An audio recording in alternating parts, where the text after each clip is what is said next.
ஐந்து கரத்தனை ஆனை முகத்தினை இந்தின் இளம்பிறை போலும் ஈற்றனை நந்தி மகந்தனை ஞான கொழுந்தனை புந்தியில் வைத்தடி போற்றுகின்றேனே.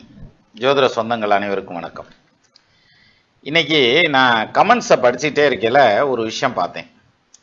அது ரொம்ப ஆச்சரியமாக இருந்தது. அதாவது ஒரு நண்பர் ஒரு கமெண்ட்டில் கொடுத்துருந்தார். அந்த கேள்வியை பார்ப்போம். ஃபஸ்ட்டு எஸ்ஏ வெங்கடேசன் சொல்லிட்டு, ஐயா வணக்கம், செவ்வாய் நீசமான பெண்ணை திருமணம் பண்ணுனா அந்த ஆணுக்கு வாழ்க்கையில் வளர்ச்சி இருக்காது அப்படின்னு ஒரு கொஸ்டின் மார்க்கு, பல கொஸ்டின் மார்க்கு. அந்த ஆண் வாழ்க்கையில் வெற்றி பெற முடியாதா அப்படின்னு சொல்லி அதுக்கு நிறைய கொஸ்டின் மார்க்கு. அதுக்கப்புறம் அவருடைய டேட் ஆஃப் பர்த் கொடுத்துருக்காரு, அண்ட் மை ஒய்ஃப் அப்படின்னு சொல்லி ஒய்ஃபோட டேட் ஆஃப் பர்த்தையும் கொடுத்துருக்காரு.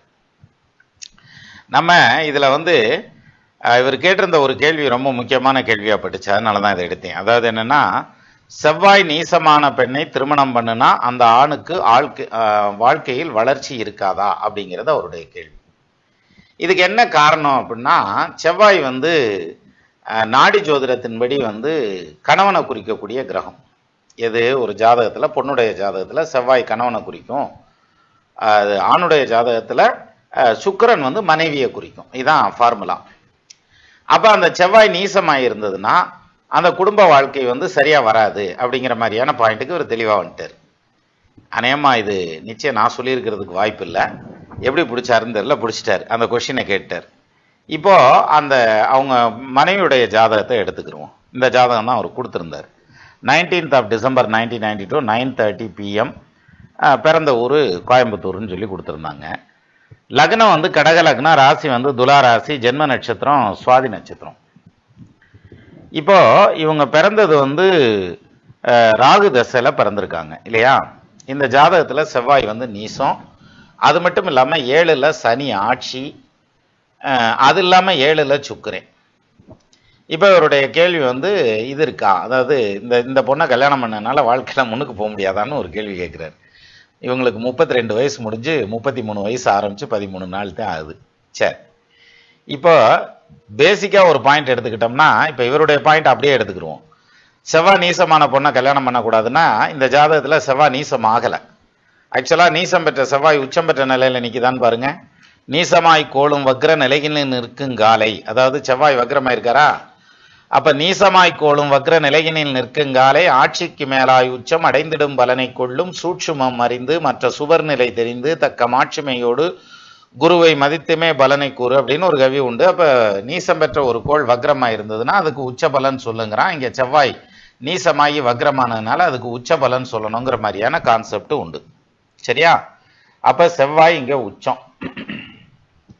ஸோ அதனால இவருடைய கான்செப்டில் எடுத்துக்கிட்டாலுமே நல்லா தான் இருக்கும். இந்த பொண்ணை கட்டுறவங்க நல்லபடியாக தான் விருத்தி ஆவாங்க. சரி, இப்போ அடுத்ததுக்கு வருவோம். இந்த செவ்வாய் அப்படி யோகத்தை கொடுக்கறதா இருந்தால், எது நீச்சபங்க ராஜயோகத்தை கொடுக்கறதா இருந்தால் இந்த பொண்ணுக்கு கொடுக்காது, அல்லது கணவருக்கு கொடுக்காது. என்ன காரணம் தான் இப்போத்தியா நீச்சபங்க ராசயோகத்தில் இருக்குன்னு சொன்னியா ஐயா அப்படின்னாக்க, செவ்வாய் தசை வரையில் கொடுக்கும் சார். செவ்வாய் தசை எப்போ வருது இந்த ஜாதகத்துக்கு, அதாவது இந்த பொண்ணுக்கு 106 வருஷம் 11 மாசத்துல செவ்வாய் தசை ஆரம்பிக்குது. அப்போ 107 வயசுல இவங்களுக்கு 107 வயசு வர்றப்ப இவருக்கு பெரிய யோகத்தை செய்யும். எது இந்த செவ்வாய். செவ்வாய் திசையே வரல, அப்புறம் அது யோகமா இருந்தா என்ன, தோஷமா இருந்தா என்ன, இன்னும் வளர்மதி வயசுக்கு வந்தா என்ன, வராட்டி என்ன, சிம்பிளா முடிச்சுட்டு போயிடலாம்ல. அப்போ ஒரு ஜாதகத்துல இவர் கேட்ட கேள்விக்கு அப்படியே எடுத்துக்கிட்டோம்னா கூட, இந்த ஜாதகையே திருமணம் பண்ணதுனால இவருக்கு முன்னேற்றம் தடைபடுறதுக்கான அமைப்பு இல்லை. காரணம் செவ்வாய் நீசமாயிருக்குங்கிறத வச்சுக்கிட்டு ஒன்று. இன்னொரு பாயிண்ட் பார்த்தீங்கன்னா, இந்த செவ்வாய்க்கு 7ஆம் பாவத்தில் சனி உட்காந்துருக்காரு. சனியும் செவ்வாயும் மியூச்சுவல் ஆஸ்பெக்ட்ஸ், இதுவும் சிக்கல். சரியா? ஏன் சிக்கல்? இந்த சனி செவ்வாய் சேரக்கூடாதுன்னு தானே சொல்கிறோம். அப்போ பிரச்சனை ஆகும்னு. இப்போ சனி தசை வேற நடந்துட்டு இருக்குதுல்ல. அப்போ பஞ்சாயத்து ஆகாதா, பிரச்சனை ஆகாதா, சண்டை சச்சரவு வராதா, குடும்பம் பிரிஞ்சிடாதா அப்படின்னாக்கும் பிரியாது. என்ன காரணம்? சனி உட்காந்துருக்கிறது சந்திரன் சாரம், லக்னாதிபதி சாரம். அந்த லக்னாதிபதி பார்வையில் வேற உட்காந்துருக்காரு. ஒன்று. ரெண்டாவது, சிம்ம லக்னத்துக்கும் கடக லக்னத்துக்கும் 7ல் சனி நின்றுச்சுன்னா அந்த குடும்பத்தை பிரிச்சிரும்ங்கிறது பாயிண்ட்.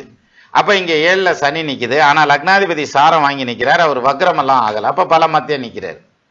அப்போ குடும்பத்தை பிரிச்சிடாதா அப்படின்னாக்கும் பிரிக்காது. ஏப்பா பிரிக்காது அப்படின்னாக்க வேற ஒன்றும் இல்லை. 7ஆம் இடத்துல சனி உட்காந்து அதை 5ஆம் பார்வையா குரு பார்க்குறாரா. சார் குரு பார்த்தா கோடி குற்ற நிவர்த்திங்கிறான் சார். 7ல் நிக்கிற சனியினுடைய குற்ற நிவர்த்தி ஆகிறதுக்கு எம்பிட்டு நேராங்க. அது மட்டும் இல்ல, 7ஆம் பாவத்துல சுக்கிரன் உட்கார்ந்துருக்காரு. காரகோ பாவனாஸ்தின்னு ஒரு பாயிண்ட் கூட சொல்லலாம். அதுவும் சேர்ந்து ஆஃப் ஆகி போயிடும். அப்போ 7ஆம் இடத்துல சனி நின்னா கூட, கடக லக்னத்துக்கும் சிம்ம லக்னத்துக்கும் 7ல் சனி நிக்கப்படாது, பலம் பெறக்கூடாதுங்கிறதெல்லாம் சர்த்தியம். ஆனா 7ல் சனி நின்னா கூட, 7ல் சுக்கிரன் நின்று காரகோ பாவனாஸ்தியை உருவாக்குனா கூட குரு அதை பார்க்கறதுங்கிறது பெரிய பிளஸ் பாயிண்ட். ஸோ அந்த வகையில இந்த ஜாதகத்துக்கு இந்த இப்ப நடந்துட்டு இருக்கிற இந்த சனி தசை யோக தசை. எப்படிப்பா யோக தசை? செவ்வாய் சனி நேர் பார்வையா பாத்துக்கிறாங்களே, அப்ப பாதிக்காதா அப்படின்னாக்க, சனி செவ்வாய் பார்வையை பத்தி பார்வை சேர்க்கையை பத்தி நம்ம நிறைய வீடியோ பார்த்துருக்கோம், நிறைய எடுத்துக்காட்டுகள் ஜாதகம் எல்லாம் போட்டிருக்கிறோம். அப்ப அதுல ஒரு தீம் என்ன அப்படின்னா, செவ்வாய் சனி காம்பினேஷன்ல வந்து எய்தர் செவ்வாய் அல்லது சனி ஏதாவது ஒரு கிரகம் ஆட்சியாவோ அல்லது உச்சமாவோ உட்கார்ந்தான் அந்த தோஷம் வந்து யோகமா மாறிடும். இங்க பாத்தீங்கன்னா 7ல் சனி உச்சம் பெற்ற நிலையில நிக்கிறார். அப்ப இந்த உச்சம்ங்கிறது யோகமாத்தியா மாறணும்ன்ற மாதிரியா? சாரி, 7ல் சனி ஆட்சி பெற்று நிக்கிறார் உச்சம்ட்டு. அதுக்கு வேற கமெண்ட் வந்துரு, என்ன பேச்சு பேசுறீங்க? 7ல் சனி வந்து ஆட்சி பெற்ற நிலையில நிக்கிறாரு. அவரை செவ்வாய் பாக்குறாருங்கல. இந்த செவ்வாய் தசையோ சனி தசையோ நடந்ததுன்னா இந்த ஜாதகிக்கு யோக திசை. அப்ப செவ்வாய் தசை நடந்துச்சுன்னா இந்த ஜாதகி வாழ்க்கையில முன்னுக்கு வருவாங்க. சனி தசை நடந்துச்சுன்னா இவங்க கணவர் முன்னுக்கு வருவார். ஏன்னா 7ஆம் இடத்துல கனவு குணம் குறிக்கக்கூடிய ஸ்தானத்துல வந்து சனி உட்காந்து கூட சுக்கிரன் உட்காந்துருக்காரு. சுக்கிரன் செல்வாக்கு கொடுக்கக்கூடிய கிரகம். அப்ப சனியும் சுக்கிரனும் சேர்ந்து 7ல் நிக்கிறதுங்கிறது வந்து கணவருக்கு வந்து தொழில் ரீதியான முன்னேற்றத்தையும் செல்வாக்கையும் பொருளாதார விருத்தியும் மிக பிரமாதமா கொடுக்குங்கிற மாதிரியான அமைப்பு. அப்போ இதுல அண்டர்ஸ்டாண்டிங் என்ன அப்படின்னா, முதல் பாயிண்ட் வந்து அவர் கேட்ட கேள்வி, ஒரு ஜாதகத்துல செவ்வாய் நீசமாகி இருந்ததுன்னா அந்த பொண்ணை கல்யாணம் பண்ணா புருஷங்காரையும் கூறு கட்டு போவானாங்கிறது என் கேள்வி. இந்த கான்செப்டே தப்பு. சரியா? அப்போ இந்த செவ்வாய் நீசமான பொண்ணை கல்யாணம் பண்ணக்கூடாதுன்னா எத்தனை பொண்ணுடைய வாழ்க்கை நின்று போயிடும். நீச்சபங்க ராஜயோகத்துக்கு போகலாம். அந்த ஜாதகத்திலேயே நீச்சபங்க ராஜயோகத்துல தான் இருக்கு. நீச்சபங்க ராஜயோகத்துக்கு போகலாம், குரு பார்வையில் இருக்கலாம், அல்லது ஆட்சி வீடு உச்ச வீடுகளில் ருஷக யோகத்தில் இருக்கலாம், அல்லது அந்த பர்டிகுலர் ஜாதகத்துக்கு லக்னாதிபதி 5க்கு அதிபதி 9க்கு அதிபதியோட சேர்ந்து இருக்கலாம், பார்த்துருக்கலாம். ஸோ இது மாதிரி நிறைய விஷயங்கள்ல அது விடுபடுறதுக்கான அமைப்பு இருக்கு. ஒரு பலன் எடுக்கிறது, ஒரு யோகத்தை எடுக்கிறது, ஒரு தோஷத்தை எடுக்கிறது, ஒரே ஒரு விதியை மட்டும் எடுத்துக்கிட்டு வச்சோம்னா அந்த யோகம் வேலை செய்யும். சிலருக்கு செய்யாது. இப்போ ஒண்ணு வேணாம் சார், சூரியன் புதன் சேர்ந்திருந்தா புத்திசாலின்றான், நிபுண யோகம்ன்றான். சண்டனும் புலவன் கூட சமர்த்துள்ளான் நிபுணன் காரியம், நிபுண யோகம்.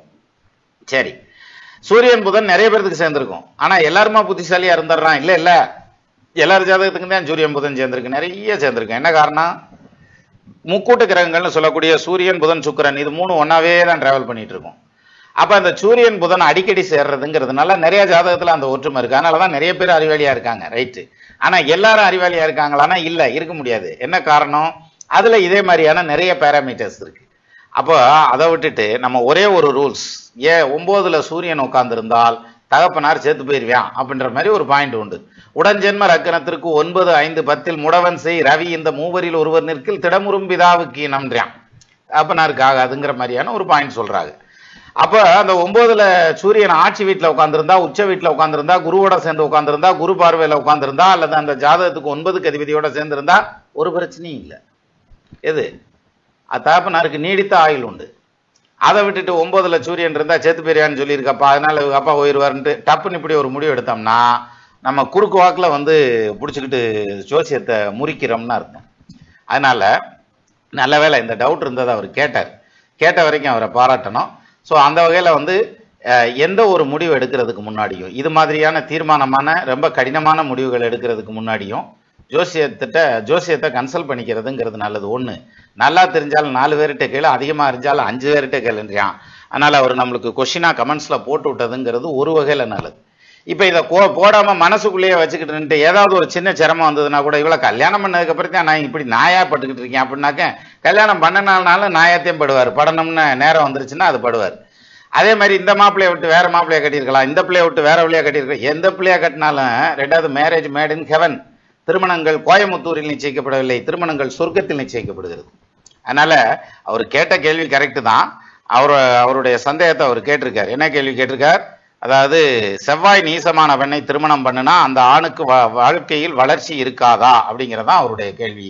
அப்படி இல்லை, செவ்வாய் நீசமான பொண்ணை கல்யாணம் பண்ணாலும் அந்த கணவன் வந்து நீடித்த ஆயுளோடையும் நல்ல வளர்ச்சியோடையும் நல்ல பொருளாதார வளத்தோடையும் மாங்கல்ய பலத்தோடையும் இருக்கிறதுக்கான அமைப்பு உண்டு.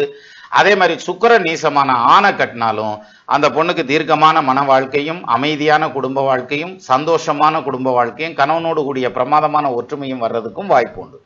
அப்போ ஒரு ஜாதகத்துல சுக்கிர நீசமாயிருச்சு, செவ்வாய் நீசமாயிருச்சுங்கிறதுக்காக கல்யாணத்துக்கு ஆகாதுன்னு தூக்கி எறிஞ்சோம்னா நல்ல வாய்ப்புகளை நம்ம இழந்துருவோம்னு அர்த்தம்.